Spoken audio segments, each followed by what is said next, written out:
जय हिंद दोस्तों। तो आप सभी का स्वागत है हमारे यूट्यूब चैनल गुरुड़ पर। तो आज हम आपके लिए लेकर आए हैं एसएससी जीडी कांस्टेबल के लिए इम्पोर्टेंट क्वेश्चंस का प्रैक्टिस सेट नंबर 4, जिसमें हम जीके के मोस्ट जो 25 क्वेश्चंस है जीके के उनको कवर करेंगे। तो चलिए देखते हैं आज का पहला क्वेश्चन। पहले क्वेश्चन में क्या पूछा है? पहले में पूछा है कि निम्न में से कौन सा तत्व सर्वाधिक विद्युत ऋणात्मक है। तो ऑप्शंस है फ्लोरीन, सोडियम, क्लोरीन या ऑक्सीजन। तो इसका जो राइट आंसर हो जाएगा वो क्या हो जाएगा? फ्लोरीन। जो अपना फ्लोरीन होता है वो सबसे ज़्यादा विद्युत ऋणात्मक तत्व होता है श्रेणी के अंदर। ठीक है। अगले क्वेश्चन में पूछा है कैथोड किरणों में होता है केवल द्रव्यमान, केवल आवेश या द्रव्यमान और आवेश दोनों होते हैं या इनमें से कोई नहीं होता। तो इसका जो राइट आंसर हो जाएगा वो क्या हो जाएगा? द्रव्यमान और आवेश दोनों कैथोड किरणों के अंदर होते हैं। ठीक है। अगले क्वेश्चन में क्या पूछा? अगले क्वेश्चन में पूछा परमाणु तत्व संख्या 29 किससे संबंधित है। तो इसका जो ऑप्शन है वो देखते हैं। तो इसका पहला ऑप्शन है एस ब्लॉक, डी ब्लॉक या पी ब्लॉक या एफ ब्लॉक। तो इसका जो राइट आंसर क्या हो जाएगा? इसका राइट आंसर हो जाएगा डी ब्लॉक। यानी जो 29 नंबर जो तत्व है वो किस में आता है? डी ब्लॉक के अंदर आता है। ठीक है। अगला क्वेश्चन, द्रव्यमान संख्या किसका योग है? केवल प्रोटोनों का, इलेक्ट्रॉन और न्यूट्रॉन दोनों का, या प्रोटॉन और न्यूट्रॉन का, या प्रोटॉन या इलेक्ट्रॉन और प्रोटॉन का। तो इसका जो राइट आंसर क्या हो जाएगा? यानी द्रव्यमान संख्या जो होती है वो किसके बराबर होती है? प्रोटॉन प्लस न्यूट्रॉन होते हैं। ठीक है। अगले क्वेश्चन क्या पूछा? प्रोटोनों की संख्या समान किंतु न्यूट्रॉन की संख्या भिन्न भिन्न है, ऐसे परमाणुओं को क्या कहा जाता है? धनायन, ऋणायन, समस्थानिक या समभारिक। तो इसका जो राइट आंसर यानी कि प्रोटोनों की संख्या समान पूछी है और न्यूट्रॉनों की संख्या भिन्न भिन्न है। यानी प्रोटॉन अगर समान होंगे तो उनका जो समस्थानिक है उसे समस्थानिक कहा जाता है। ठीक है। जिनमें प्रोटोनों की संख्या बराबर होगी वो समस्थानिक कहलाते हैं। एंजाइम क्या होते हैं? सूक्ष्मजीव, प्रोटीन या अकार्बनिक यौगिक या ये सभी होते हैं। तो इसका जो राइट आंसर हो जाएगा वो क्या हो जाएगा? प्रोटीन। ठीक है। अगले क्वेश्चन में पूछा है कि गहरे तले हुए खाद्य पदार्थ कैंसरजनक होते हैं क्योंकि उनमें किसकी प्रचुरता के कारण ये कैंसरजनक होते हैं? वसा की, या हाइड्रोकार्बन की, या पकाने के तेल की, या निकोटीन की। तो इसका जो राइट आंसर हो जाएगा वो क्या हो जाएगा? वसा की। यानी इसके अंदर फैट होता है और इसी के कारण ये कैंसरजनक कहलाते हैं। पित्त का स्रोत क्या है? पित्ताशय, यकृत, पित्तवाहिनी या अग्नाशय। जो इसका राइट आंसर क्या हो जाएगा 8 नंबर क्वेश्चन का?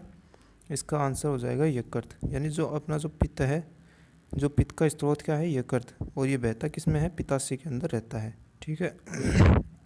अगला क्वेश्चन है यूरिया किस में संश्लेषित होता है? यकृत में, फेफड़ों में, या इन दोनों में, या प्लीहा में।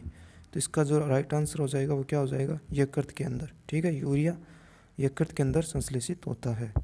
अगला क्वेश्चन है लार किसके पाचन में मदद करती है? वसा में, या स्टार्च के पाचन में, या विटामिन के, या एंजाइम के पाचन में। तो इसका जो राइट आंसर क्या हो जाएगा? स्टार्च के पाचन में। ठीक है। अगले क्वेश्चन क्या? दूध से दही में स्कंदित करने वाला एंजाइम क्या है? कौन सा है? ठीक है। तो इसके ऑप्शन है रेनिन, या पेप्सिन, या रेजिन, या इनमें से कोई नहीं। तो इसका जो राइट आंसर क्या हो जाएगा? रेनिन। ठीक है। ये रेनिन है। ठीक है। अगले क्वेश्चन में क्या पूछा? निम्न से किसको आरबीसी का कब्रिस्तान कहा जाता है? यकृत को, प्लीहा को, या मस्तिष्क को, या इनमें से कोई नहीं। तो आरबीसी का जो कब्रिस्तान वो कहा जाता है प्लीहा को। यानी जो आरबीसी है वो डेड कहाँ पर होती है? यहाँ पर आरबीसी प्लीहा के अंदर आकर डेड हो जाती है। ठीक है। अगला क्वेश्चन, महासागरों की सतह पर सूर्य और चांद के गुरुत्वाकर्षण से क्या बनता है?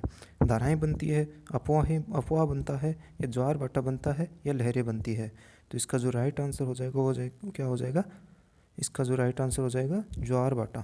यानी महासागरों के सतह पर सूर्य और चांद के जो गुरुत्वाकर्षण होता है उसके कारण क्या बनता है? ज्वार भाटा बनता है। ठीक है।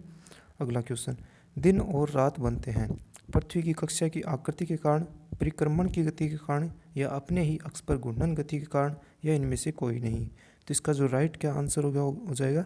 अपने ही अक्ष पर घूर्णन गति के कारण। यानी पृथ्वी जो है वो अपने ही अक्ष के ऊपर घूमती है, इसी के कारण दिन और रात बनते हैं। ठीक है। अगला क्वेश्चन, सुपरनोवा क्या है? पुच्छल तारा है, ग्रहिका है, या विस्फोटी तारा है, या ब्लैक होल है। तो इसका जो राइट आंसर हो जाएगा वो क्या हो जाएगा? सुपरनोवा क्या है? एक विस्फोटी तारा होता है। ठीक है। अगला क्वेश्चन है वायुमंडल की सबसे निचली परत कौन सी है? तो इसके ऑप्शंस देखते हैं।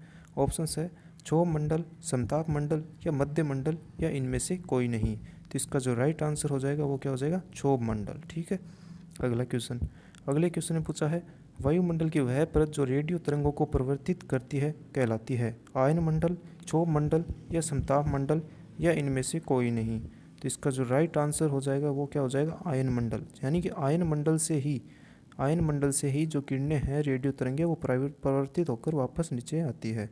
ठीक है। अगला क्वेश्चन है वायुमंडल में जिस ओजोन छिद्र का पता लगाया गया है वो कहाँ पर स्थित है? इसके ऑप्शन है आर्कटिक महासागर के ऊपर या अंटार्कटिका के ऊपर या भारत के ऊपर या अलास्का के ऊपर। तो इसका जो राइट आंसर क्या हो जाएगा? अंटार्कटिका महासागर के ऊपर। ठीक है। अगला क्वेश्चन है किसी दो निरंतर देशांतर के बीच समय का अंतर कितना होता है? तो इसके ऑप्शन है 10 मिनट, 14 मिनट या 4 मिनट। तो इसका जो राइट आंसर क्या हो जाएगा? 4 मिनट। ठीक है। अगला क्वेश्चन क्या है? अगले क्वेश्चन ने पूछा है कौन सी काल्पनिक रेखा ग्लोब को दो बराबर भागों में बांटती है? कर्क रेखा, मकर रेखा या विषुवत रेखा या इनमें से कोई नहीं। तो इसका जो राइट आंसर क्या हो जाएगा? विषुवत रेखा। यानी विषुवत रेखा ही है जो ग्लोब को दो बराबर भागों में बांटती है। ठीक है। अगला क्वेश्चन, निम्न में से अंतर्राष्ट्रीय दिनांक रेखा कौन सी है? विषुवत रेखा, 0 डिग्री देशांतर रेखा या 90 डिग्री पूर्वी देशांतर रेखा या 180 डिग्री देशांतर रेखा।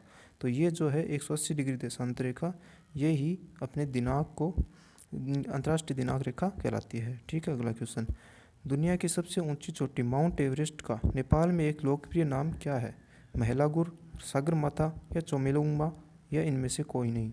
तो मैंने आपको पहले भी बताया था कि नेपाल के अंदर माउंट एवरेस्ट को क्या बोला जाता है? सागरमाथा। ठीक है। अगले क्वेश्चन ने पूछा है दुनिया की छत निम्न में से किसे कहा जाता है? Mount Everest. तो इसका जो राइट आंसर होगा वो क्या हो जाएगा? पामीर का पठार। ठीक है। दुनिया की छत किसे कहा जाता है? पामीर का पठार को। अगला क्वेश्चन है मैकमोहन रेखा द्वारा अलग किए जाने वाले देश निम्न में से कौन से हैं? अफगानिस्तान या पाकिस्तान, बांग्लादेश और भारत के बीच में या भारत और चीन के बीच या भारत और पाकिस्तान के बीच है। तो इसका जो राइट आंसर क्या हो जाएगा? भारत और चीन के बीच कौन सी रेखा है? मैकमोहन। और अफगानिस्तान और पाकिस्तान के बीच कौन सी है? डूरंड रेखा। ठीक है। और भारत और पाकिस्तान के बीच कौन सी है? Red Cliff. ठीक है। अगले क्वेश्चन ने पूछा है कि क्षेत्रफल की दृष्टि से भारत का सबसे बड़ा राज्य कौन सा है? तो इसका जो ऑप्शन है वो देखते हैं गोवा, हिमाचल प्रदेश या राजस्थान या उत्तर प्रदेश। तो इसका जो राइट आंसर हो जाएगा वो क्या हो जाएगा? राजस्थान। यानी भारत का क्षेत्रफल की दृष्टि से कौन सा सबसे बड़ा राज्य है? राजस्थान। और सबसे छोटा कौन सा है? गोवा। ठीक है। अगला क्वेश्चन क्या है? ये तो 25 इंपॉर्टेंट क्वेश्चंस थे जो कि आपके कंप्लीट हो चुके हैं। एंड ये वीडियो आपको कैसा लगा? इस वीडियो को ज़्यादा से ज़्यादा शेयर करें and thanks for watching this video.